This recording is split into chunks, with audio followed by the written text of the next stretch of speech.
Hello out there in YouTube land, Rival here. Thanks for stopping by. Got something different for you on the turntables this week. So as I mentioned last week, I had broken a pair of my fingers. I actually will be going in later this week to get the stitches out of this one, and just kind of make sure that this one's healing alright, doing alright. Can't do much bending with it though. Got some funky casts on them too. So, I haven't been in the shop doing much work, which means I really don't have anything to show you.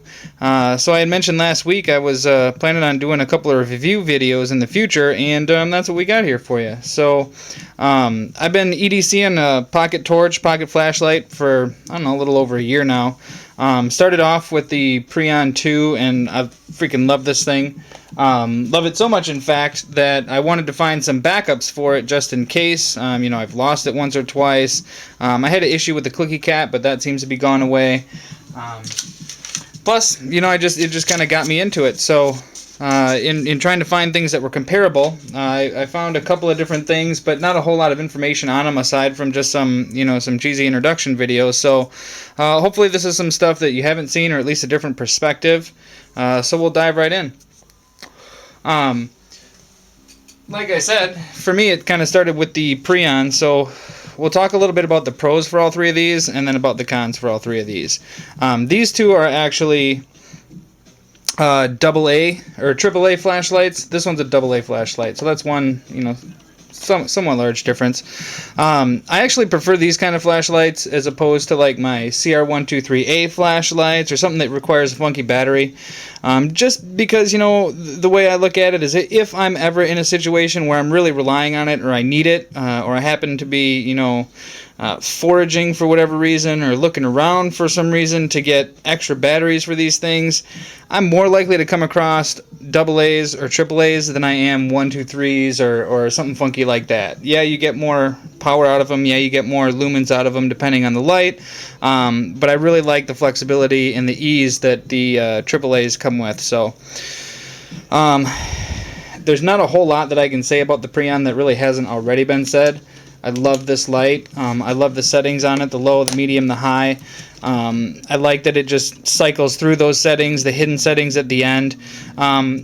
So I would say, you know, as far as pros go, I mean, 160 lumens this one maxes out at.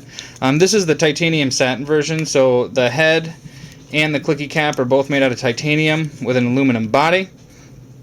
The other thing that I love about this is that for a few extra bucks, I was able to pick up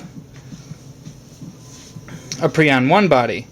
Literally just screw the clicky cap off, unscrew the head, and I've now got a Preon 1. So that adds additional flexibility if for some reason I don't want the full Preon 2.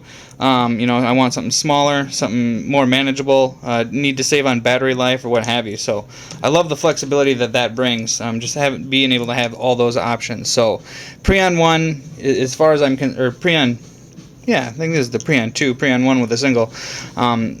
As far as I'm concerned, is some of the best buy for your money. You're going to find them anywhere from maybe 50 bucks to about 70 bucks, depending on which version you go. If you go all aluminum, if you go all titanium. So really the only downside is that price, if that's a little higher than your price range. That's actually what got me looking into different things and finding this. So the Nextorch, this is a K3. This one out of box actually has 180 lumens, so just a little bit more than the Preon. From there, you know, they're very comparable as far as output goes. One major difference, as you can see, is that the Nextorch is about 1/2 inch, 3/4 of an inch longer. So as far as length goes, I mean, it's not too bad. I like the way that this one fits in your hand, whereas this one sticks out a little bit more. Also, you really need a deep pocket if you're going to be carrying this thing on a regular basis. I carry mine in my left front pocket. Preon, perfect fit for that. Nextorch, some pants that I got, some pockets that I got, this is just a little bit too long. It doesn't sit all the way. It sticks out a little bit. So I have had it actually come loose in my pocket. Another downside, I would say, for this guy is the pocket clip. As you can see, it's pretty loose. It's just a wire clip. It's pressure clamped.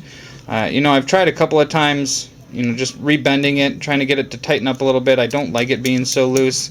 It's usually not an issue. It really depends. I mean, it depends on the thickness of the pocket, I guess, that it's going into. If it's a pretty thick pocket, it's going to clamp pretty good. But all in all, it could have gone with a little bit better clip. The other downside to this, and some people might call it an upside, I personally, there you go, just dropped it on the ground, no problem, very durable. The other downside that I consider that this thing has is the light order, or I guess the cycle order, whatever you want to call it. So I'm very used to my Preon. Like I said, I've been carrying this thing for well over a year. I EDC'd the Nextorch for about 3 months, and then intermittently, whenever I feel the need for it, or I can't find this thing, or I borrowed it out, or something like that. But the cycle order on this thing, it's got what's called, I guess, a memory cycle. So if I've got it on low, it starts off low, medium, high, and then it goes into special modes. But if I've got it on low, I turn it back off, I turn it back on, great. Let's say for some reason I've got it on high. If I leave it on high for more than 5 seconds and I turn it off, when I turn it back on again, it goes right back into high. And it does that for any mode that you set it on. So if I'm on low for some reason, it's going to come back to low. Otherwise, if I'm on high only for a few seconds, I turn it off, it might come back to low. So that's one thing that kind of messes you up a little bit. I like the reliability of knowing I'm always starting on low, medium, high. This one's reversed a little bit because it starts off on high, medium, low. So if I want to start on low, I've got to leave it this way for 5 seconds or more, turn it off so that when I turn it back on, it comes back to low.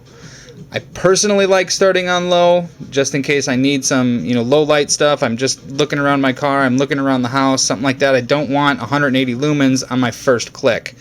So that's one thing that I personally find slightly annoying, because I'm too stupid to keep it on for 5 seconds to lock it into whatever setting that I want it on next.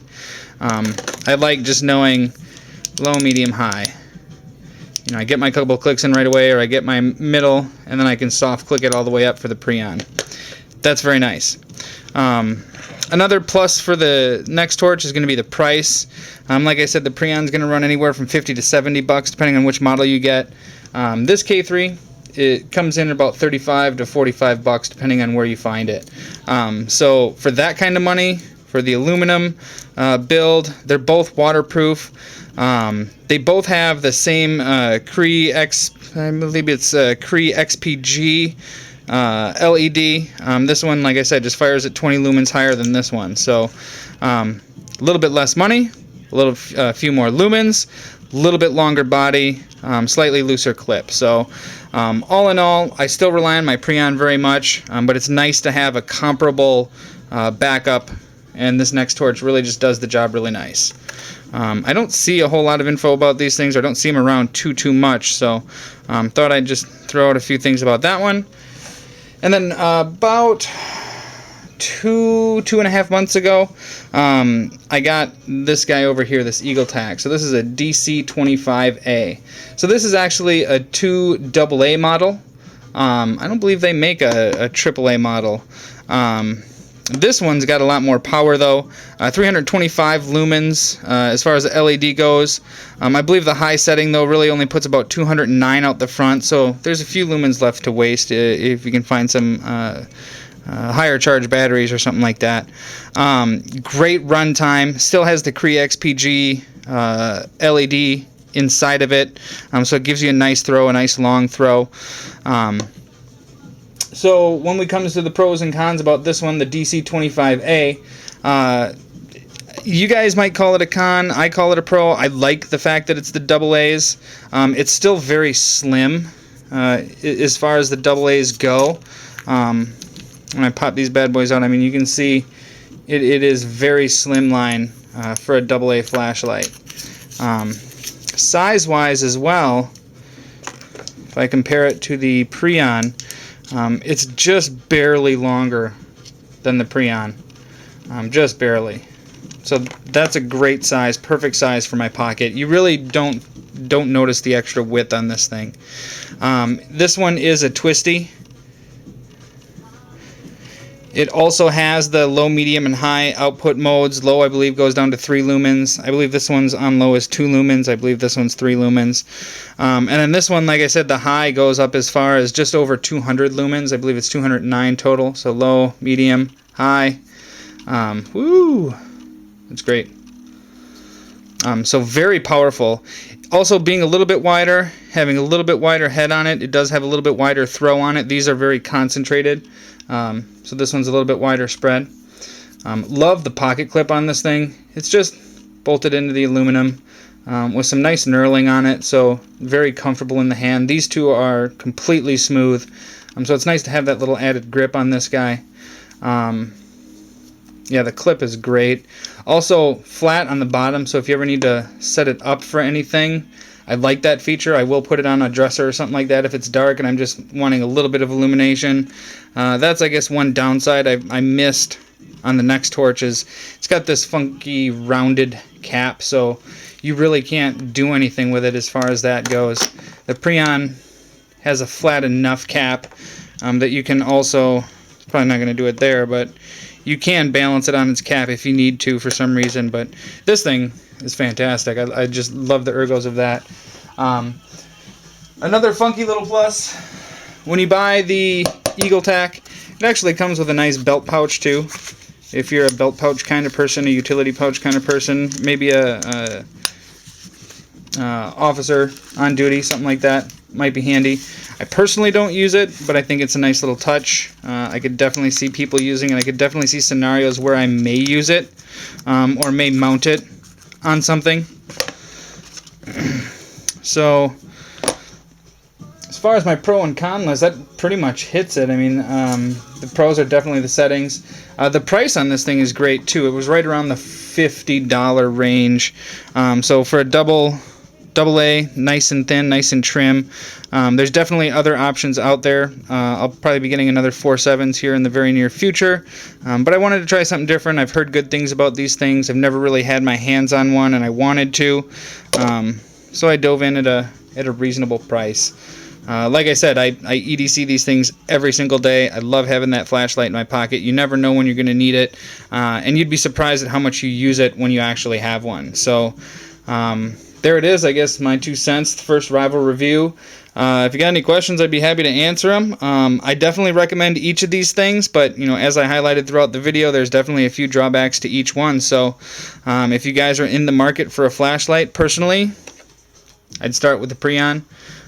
If the Preon's a little too rich for your blood, you don't want to spend that kind of money, I would actually go with the EagleTac next. That's me personally. If you really want the AAA lights, though, this Nextorch is a really nice option. Hopefully next week I'll be diving back into a few projects here. I'm going to be getting my stitches out during the week and going to have to be doing a little bit of flexing and moving and stuff like that. So I don't know if I'm going to have some full-blown pimp jobs ready to go for you. I might have a few things started. Definitely been using the Edge Pro Apex a lot, as you can see. And the few things I can do is run that Apex. So I'm putting like mirror edges on pretty much every knife I own at this point. This is a nice Blade Forums version of the Kershaw Skyline with that S30V. Love this knife. I don't think you can get it anymore. I'm pretty sure they're all sold out on Blade Forums. You can go look if you want. Definitely buy the knife to support them. They're great. But man, those mirror polishes on that Edge Pro Apex, they just rock. I can't tell you how much I enjoy it. Whoop! That's pretty much all I got for today, though. I think I've wasted enough of your time. Stop by next week. We'll see what we got going. And until then, be safe. Peace.